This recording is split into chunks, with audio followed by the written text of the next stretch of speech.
Hi, we're here at Daniel Smith, and my name is Cindy Briggs. And I'm Theresa Goesling with MakeEverydayAPainting.com. We love Daniel Smith Watercolors. The spectrum of colors and choices are amazing, but the one color that they were missing was neutral tint. Neutral tint is a great tool to mix with all the other colors in your palette to make rich darks and turn down the brightness and have wonderful neutrals. We are very excited that Daniel Smith has made this color neutral tint. It is so exciting because it makes these rich, clean, clear darks, as well as turns down the brightness in your color to make more of a neutralized color and tint to the Daniel Smith watercolor. It also doubles your palette, expands it. This is an essential tool, and we were so excited that Daniel Smith made this color neutral tint. This is my painting, Trattoria Monterosso. I painted it using Daniel Smith Watercolors, and I used their newest color, neutral tint. I'm very excited about this color because it makes these rich, luminescent darks that just glow off the page.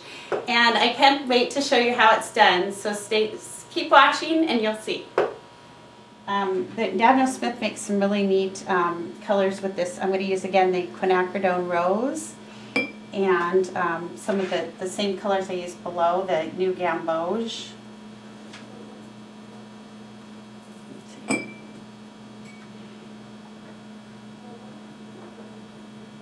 Oh yeah, that's very beautiful. Nice, striking. And then when you can dull it down, tone it back a little bit. Tone down the brightness with a little neutral tint. Look how that does that. It's just fabulous. Then you drop in a little of this.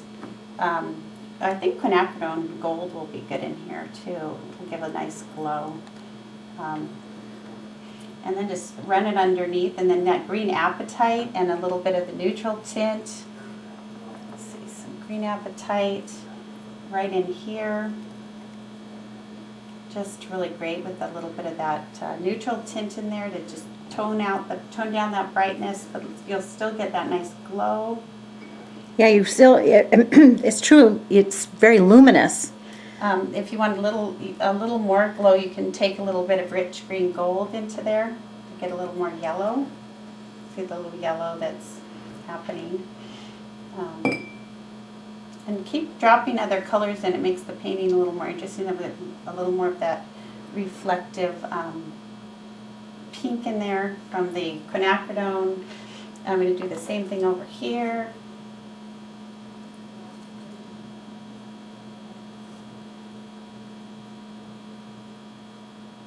And then up above, get that nice manganese blue and just get some of that nice granular paint up in here.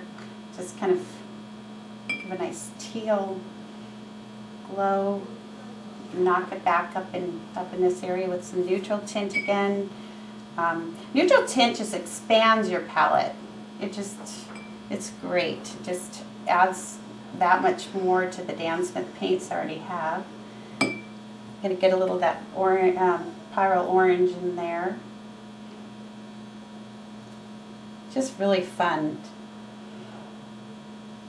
Yeah, it's very colorful, and yet it just has that really nice glow without being so bright. And here I'm knocking it back again to get that not so bright with the quinacridone rose and then some of the neutral tint. It just dulls it, just makes it, tones it back just that much, so that.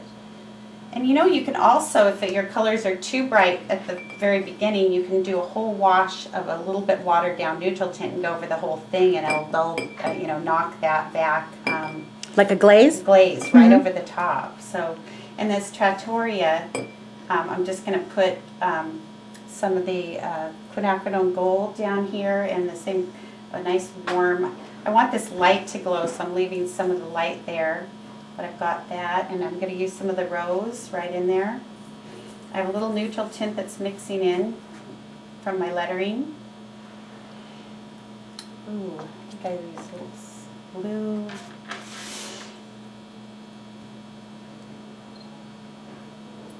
And a little warmer on this side with more rose.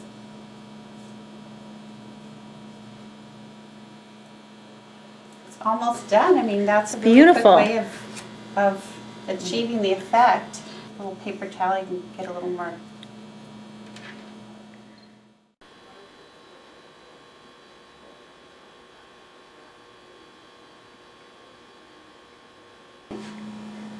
How I mix this gorgeous luminescent rose colors, I used some quinacridone rose, which look at how vibrant and great that color is by itself. Taking some neutral tint, I added it to it, and it tones down the quinacridone rose into this lovely violet. So as you can see, I can paint that right into here, and it just tones that down a little bit. And it's just gorgeous. Yeah. How I mix this great blue up here is I use some of I love the Daniel Smith manganese blue because it's got this nice granular effect to it when mixed with other colors. So you need to make it quite creamy. And then you add a little bit of the neutral tint, and it just will tone that blue back. And you get this nice blue-gray color. Isn't that just gorgeous? And then I could put it right in here and just tone this down right in there with this beautiful blue. Green Apatite is another granular color by Daniel Smith. As you can see, it's almost like a sap green, but it's got a little bit more movement to it, earthiness to it, which I really enjoy. And then using a little bit of Daniel Smith New Neutral Tint, it just moving them together, you can get this kind of an olivey green that's just lovely. And you can just put it right in, and it'll knock back your greens if they're just a little bit too vibrant. But you still have that luminescent color.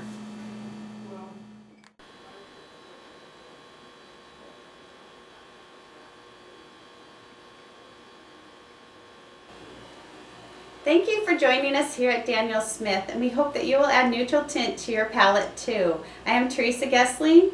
And I'm Cindy Briggs, and we're here from MakeEverydayAPainting.com.